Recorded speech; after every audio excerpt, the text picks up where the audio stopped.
into down Soto and is now traveling southbound on Soto. Slow speed chase, stopping for all of the red lights here as they continue this pursuit. Now there's about a half a dozen LA County Sheriff's SUVs right behind him, ready to execute a felony stop as soon as he pulls over here.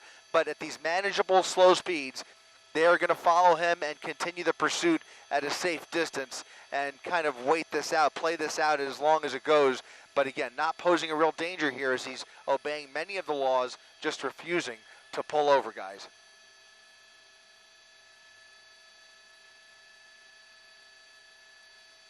That's what we're unofficially, that's what we're hearing.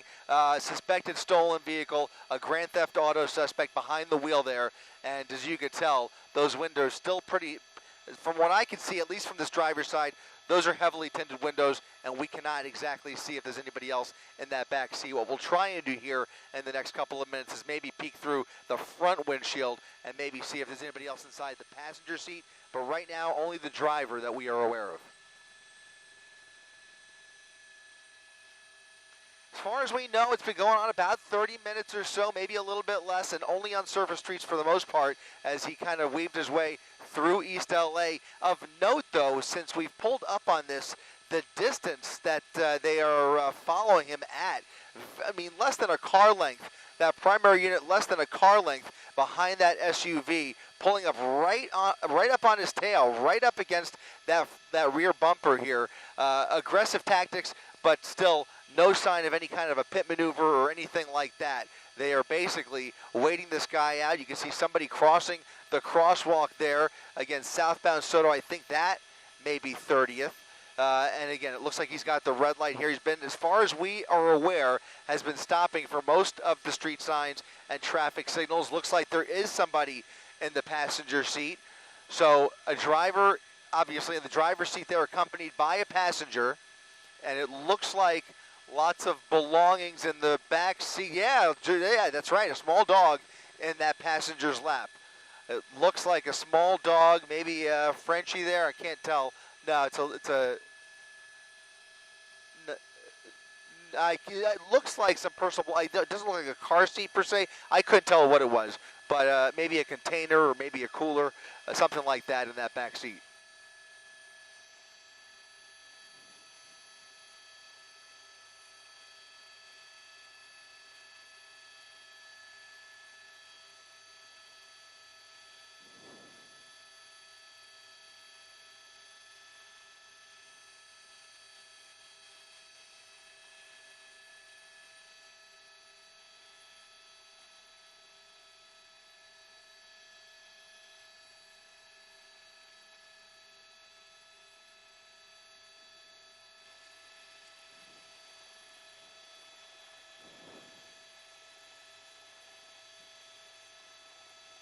Yeah, fairly composed driving. Now coming up on Slauson Avenue as he makes his way past 54th Street, coming up on Slauson, southbound Soto. Very composed driving at just about the speed limit, quite frankly, doing about 35, 40 miles per hour, so right around the speed limit there. And it's always interesting with these stolen vehicle chases, you don't know exactly how it started. Did somebody call in and they caught up with the suspect? Did somebody see it being stolen, or is it a LoJack perhaps with some kind of a tracking device inside the vehicle that they picked up on? Too soon to say, but in any event, that's the original one. There could be more crimes associated that maybe they are pursuing him for. That's also a possibility. Going with the flow of traffic here, slowing down, pulling over to the right here, stopping where he has some room to play with. Is there anybody in front of him there, Rob? Let's widen out just a touch. Yeah, he's got some traffic up ahead of him. Once he got on Soto, it's been pretty moderate traffic for much of this pursuit. But again, he hasn't shown any real aggressive driving, not choosing to ride the sidewalk, for example, like we see many times, or kind of swerve around traffic, just going with it, refusing to pull over. So a stolen vehicle, failure to yield, basically the two charges that we can count here. But I suspect there is more to this story. In any event, you have about a half a dozen LA County Sheriff's units, which in and of itself is somewhat unusual, especially for the Sheriff's Department. They often are a little more scaled back, a little more conservative, unless they know more than we do. They would normally just follow with a primary unit, a secondary unit, maybe a backup unit, and the airship.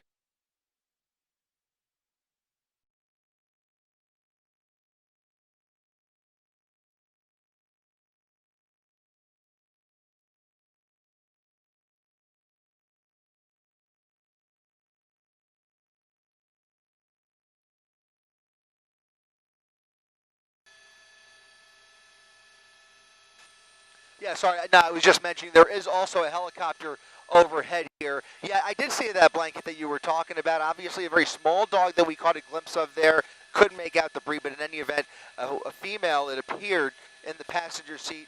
And once again, stopping for the red light here at Slauson. What is it? No, that's not Slauson. Randolph Street.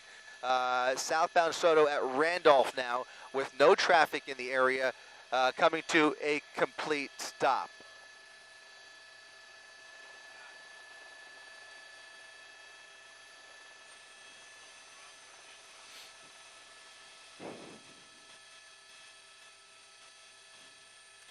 There was definitely an opportunity there, but just as I was mentioning, LA County Sheriff, as we would often suspect, will pull back on something like this, especially if the driving gets too dangerous. In this case, it's not too dangerous, but with this many units in pursuit and the helicopter overhead, it is a little bit surprising. He's now made a westbound turn off of Randolph, which is going to put him in the LAX Bravo space, which is going to limit our ability to follow him any further west, so we're going to shoot him as long as we can.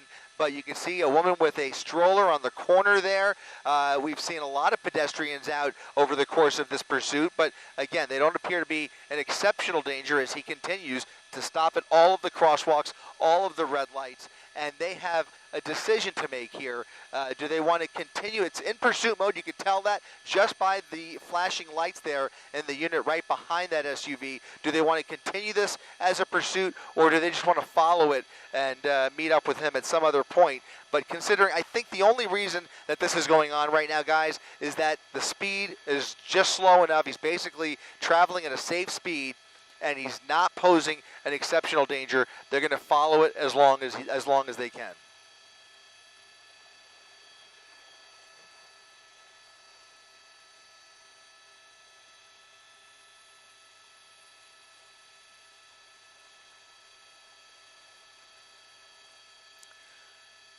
Yeah, there goes the spike. A successful spike.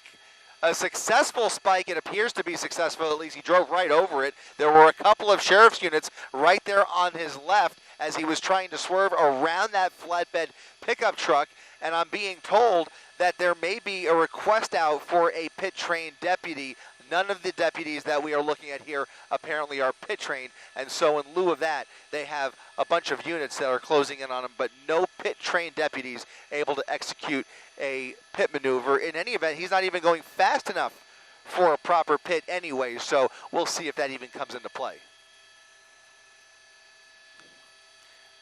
Well, this one is. There you go. Yeah, and you saw him speed up about as fast as he's been in the entire pursuit, speeding up the minute he saw that deputy pull up right behind him. So obviously a pit-trained deputy has now joined the pursuit, tried to fishtail the vehicle, and it looks like, I think that it looks like a child in the back seat.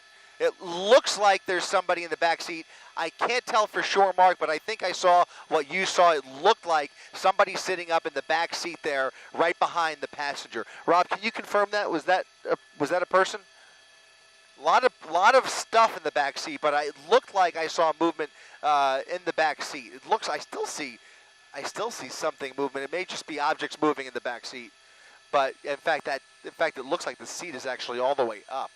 That back seat is actually all the way up to the passenger seat. So maybe it's just objects moving, maybe a cardboard box there or something. Something is moving in the back seat, not what I thought it was. It looked like a child for a second there, but it does not look like there's anybody in that seat. But lots of stuff moving around in the back seat there. You can see some paper flapping around, yeah, something like that. Maybe even a reflector that you would put in the windshield, not sure. But you could tell ever since that pit, he has really stepped on it. Now doing 70 miles per hour northbound on Pacific Boulevard.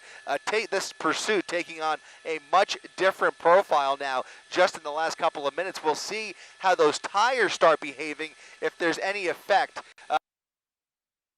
But you could tell that those sheriff's deputies have now pulled back dramatically as he picks up speed. It's interesting because if it was a successful pit making a right turn, now it looks like that's going to be Santa Fe Avenue. If it was a successful spike, now they have to follow this all the way. They're less likely to let it go. It didn't look like they were going to, considering he was traveling at such a slow speed, but now doing 60 miles per hour on surface streets, making that right turn on Santa Fe Avenue, and with a little more traffic in his way, you can see him getting a little bit more aggressive as we are in the thick of rush hour just south of downtown LA.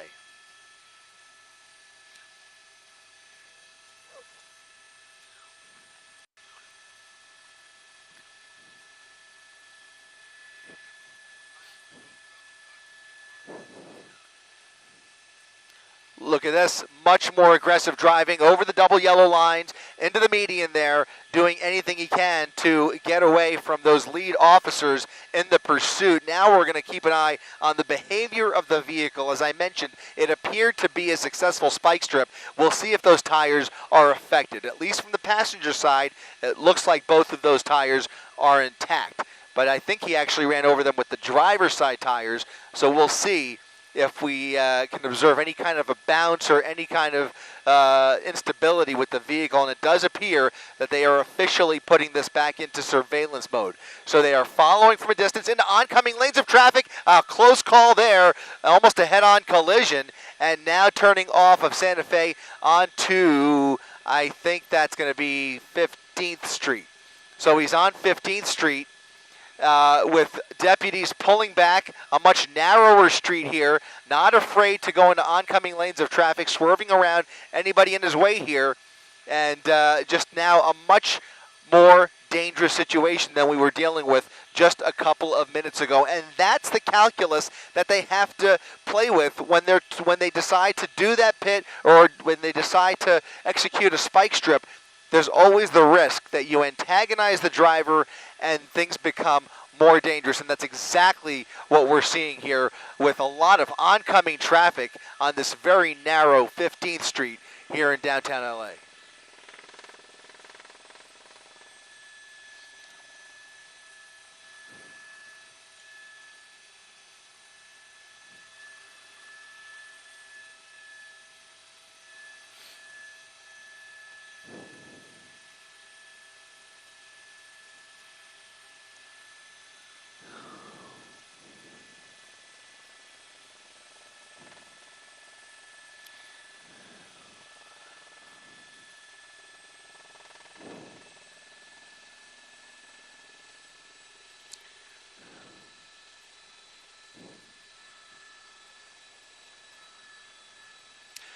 Under the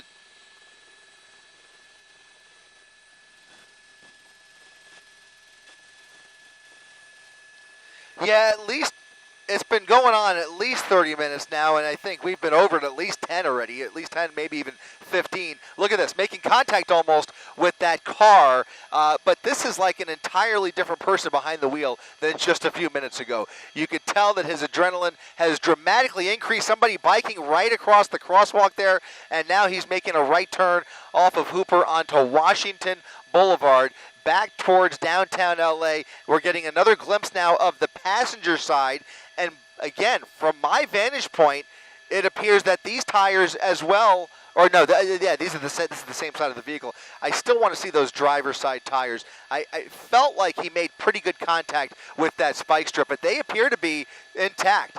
They're almost perfectly intact. So sometimes when you toss that spike strip across the road, it could land upside down, and in that case, there's potential for it to not have the desired impact. In any event, you see him blowing through stop signs, crossing over the paint into oncoming lanes of traffic at times with just a car in his way there. Yep. I think the closest units are about a football field at least behind him, maybe even more, as they have officially put this into surveillance mode. They still have the airship overhead, so they'll be able to close in on him pretty quickly here. Look at that. Actually, that's actually CHP. California Highway Patrol has now apparently taken over this pursuit, guys. California Highway Patrol, now Code 3, in pursuit, once again, of this apparent Grand Theft Auto suspect. Whether they've taken it over from the Sheriff's Department or they're just assisting, they are now the lead agency with a primary unit with his lights and sirens blaring as he zigzags his way through downtown, coming up on 27th and Hooper, 28th and Hooper. Now making a right turn onto Hooper Avenue with just total disregard for all of the pedestrian and cars. Look at that. Oh, a close call with a semi-truck there, and now back in the right lanes, but very dangerous driving here.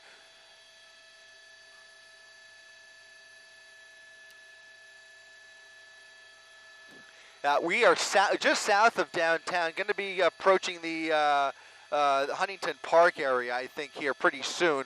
We are forced to keep our distance as he's made his way back into that LAX approach path, and we're going to be sitting over the 10 freeway as we try and follow from a distance here, trying to peer through this neighborhood. You can see continuing the pursuit through the trees here at about 50 to 60 miles per hour. That's a pretty accurate reading, doing about almost double the speed limit here, and a lot more traffic that he is contending with. But you see CHP is not fooling around. They are willing to continue the pursuit where it appears the Sheriff's Department was not.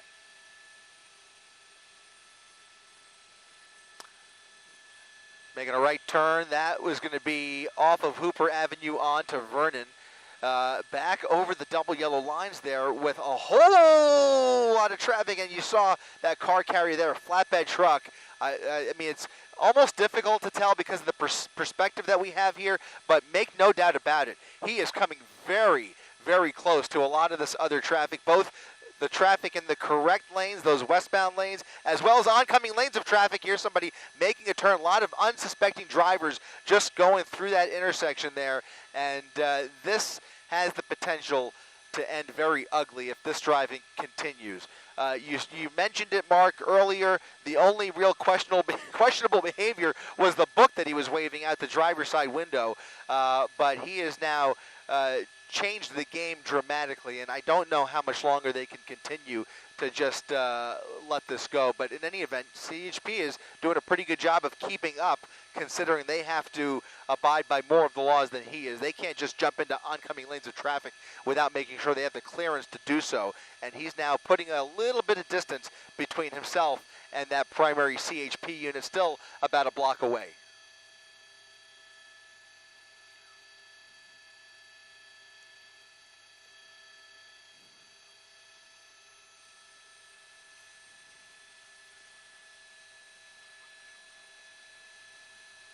Trying to squeeze through here. Look at this. A whole lot of pedestrians. I couldn't tell if he made contact there. I'm glad he made that right turn. He made a northbound turn onto perhaps. Oh! Did you see that? He's on Broadway. He just went full speed through an intersection, a crowded intersection with a whole lot of cross traffic as he continues northbound here. Very, very precarious situation here. He is doing ridiculous speeds right through these red lights.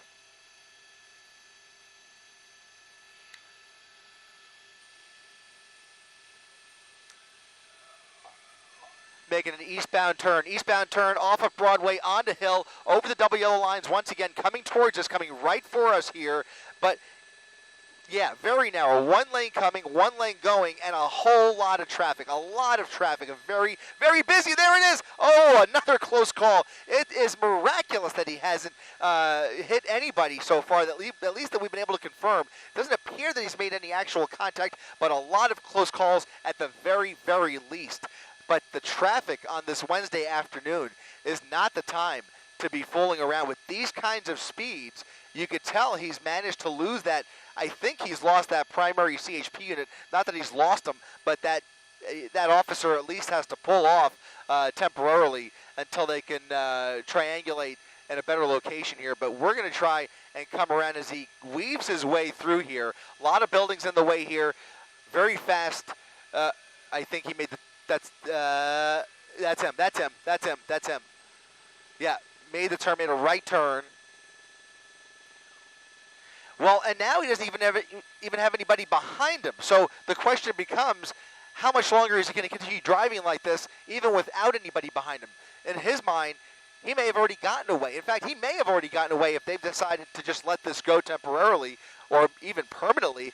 Again, if it's a low jack that they're following, they could always follow the low jack and and just meet up with the vehicle once he comes to arrest at some point in the future. There's no necessary reason to continue the pursuit unless there's more charges, more crimes associated with this that we're aware of. But if the driving continues this dangerously, then they have to take more aggressive action. We've already seen a pit maneuver. We've seen spike strips, and neither of those have worked in this particular case.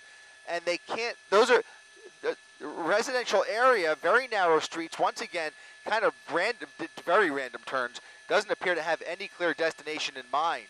But the options are dwindling here. He's not establishing any kind of a pattern where they can set up for another spike. A pit maneuver on a busy Wednesday afternoon like this, where there's no other motorists at risk, that was a lucky break that they had there in both of those situations, where they were able to execute a pretty good pit maneuver, didn't quite spin him out of control, and as well with the spike strip, that was a nice clean spike, and unfortunately neither of those have had the desired impact, and he is continuing to drive like a madman through the streets of downtown LA.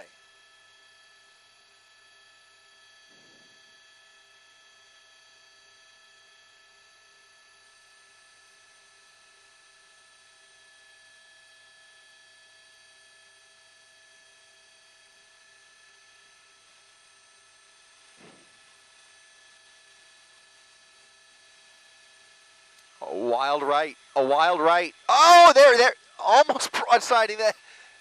Almost, at least. Did he make contact? I couldn't. Onto the railroad tracks. Getting onto the railroad tracks. Okay, he's now on the tracks, paralleling Washington Boulevard, making a left turn, a northbound turn off of Washington onto San Pedro Street. That'll take him into the Arts District here eventually as he comes up on Skid Row. Or I should say the Fashion District, as he heads towards Skid Row, and now underneath the 10 freeway.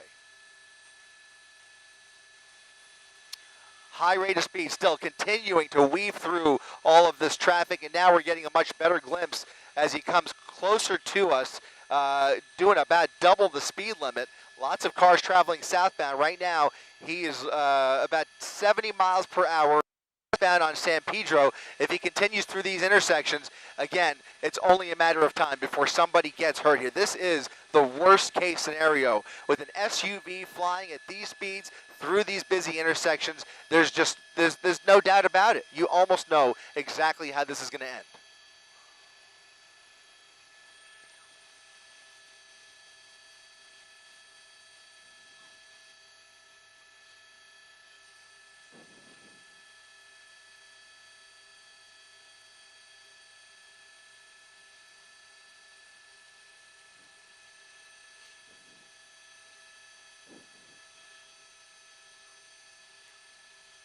Yeah, unfortunately, with these random turns, there's no way for them to even really catch up with him or even think about setting up for a spike strip.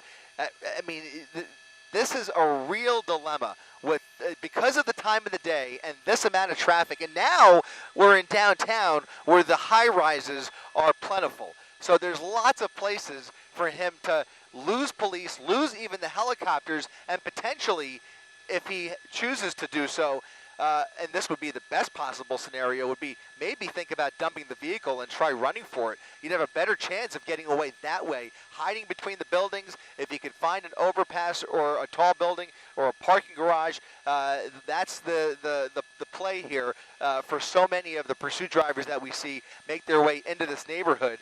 But he does not appear to be showing any signs of stopping. So it becomes a question of how much gas is left in that tank and how much luck is he going to continue to have here, because for the type of driving that we've seen here, it is real luck that there have not been, at least that we've been able to tell, there has not been anybody hurt yet.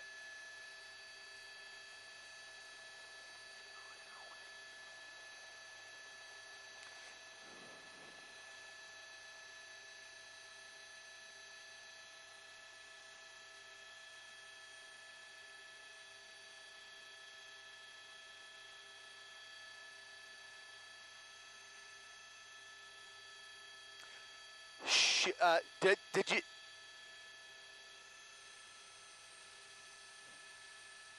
I'm sorry, Giovanna. Did you say you saw?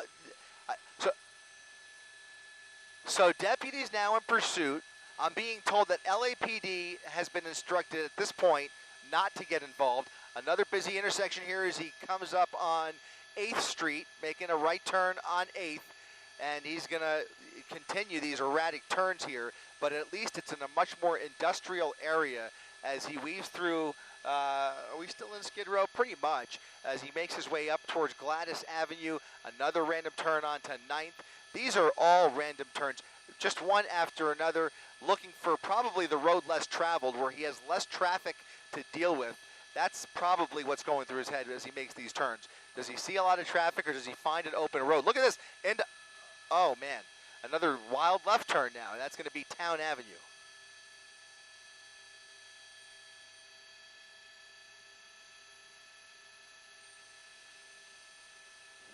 Yeah, that makes a lot of sense. Yeah, because I didn't see any. I haven't seen any for a while. I just, every time I get wrapped up in a thought here, he comes up on these busy intersections, and I have to hold my breath. There, another close call. Almost head on with a car coming out of a parking garage. That Corvette just missed him.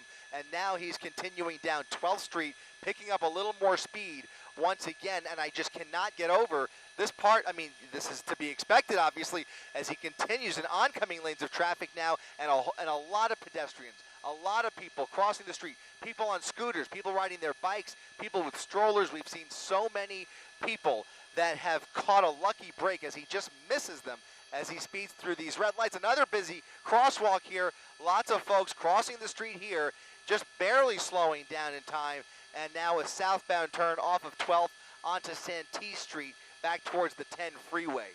You'd love to see him get on the freeway. He's getting out. There comes the driver. Right down this alleyway, here comes the driver. That's going to be off of Santee, 1 block south, Santee Alley, 1 block south of 12th Street, in the buildings here.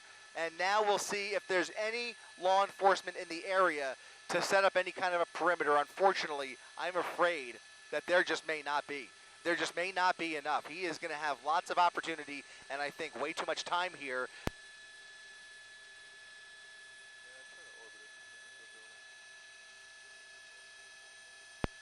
Well, that's the thing. We're going to come around this building here and see if we can catch a glimpse of the vehicle where he came to a stop, and see if the woman in the passenger seat is still in the vehicle, or whether she's running for it too. He's hiding in a, I mean, this is, look at that. There's a parking garage, lots of tall buildings, and no police in sight. This, unfortunately, I have to say, it certainly appears that he's going to get away here, at least for the time being, unless somebody can kind of keep an eye on him and call police and kind of help them out. But there's just so many hiding spots here. The best news here is that I can't think of a better way for this to end, considering the location, the type of driving that we were witnessing here. Finally deciding to just jump out of the vehicle, dump the vehicle, and hide on foot. Fortunately, I think we can say that nobody has been seriously hurt here, and that is not what I anticipated.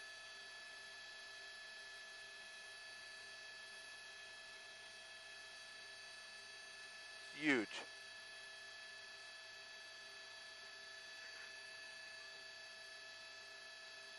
That's Maple. When you go to Santee, it was on Santee. 1 block south, or one block east.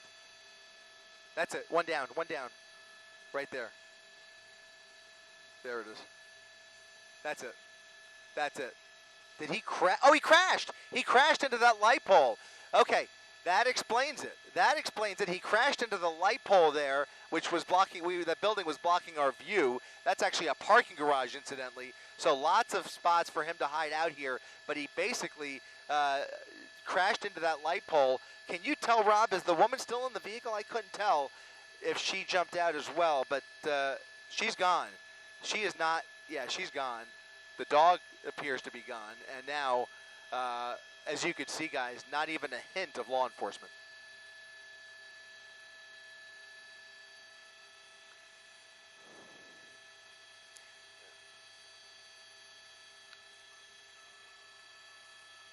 A lot of witnesses. A lot of witnesses, a lot of cameras too in this area, but I think, you know, unless they can set up a containment area and quickly, and I think it's just too late at this point. This is probably his ideal hiding spot, and LAPD is now going to get involved in the suspect search here as they start to close in on the neighborhood. But he's just had so much time to find a hiding spot or even continue to blend in here. I just have the feeling he may very well get away in the short term here.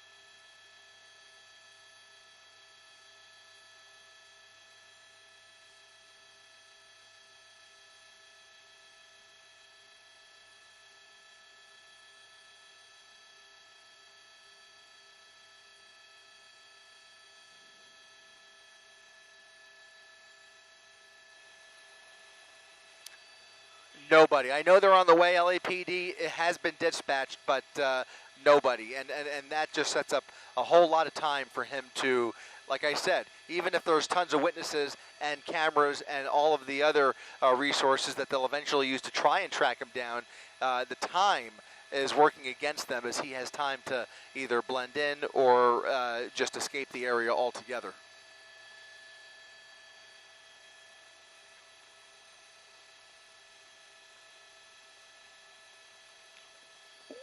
We'll be here.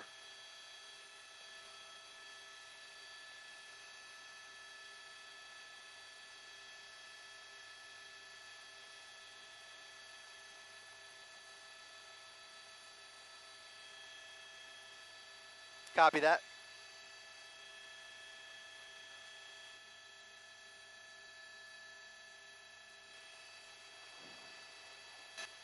Yeah, he's done.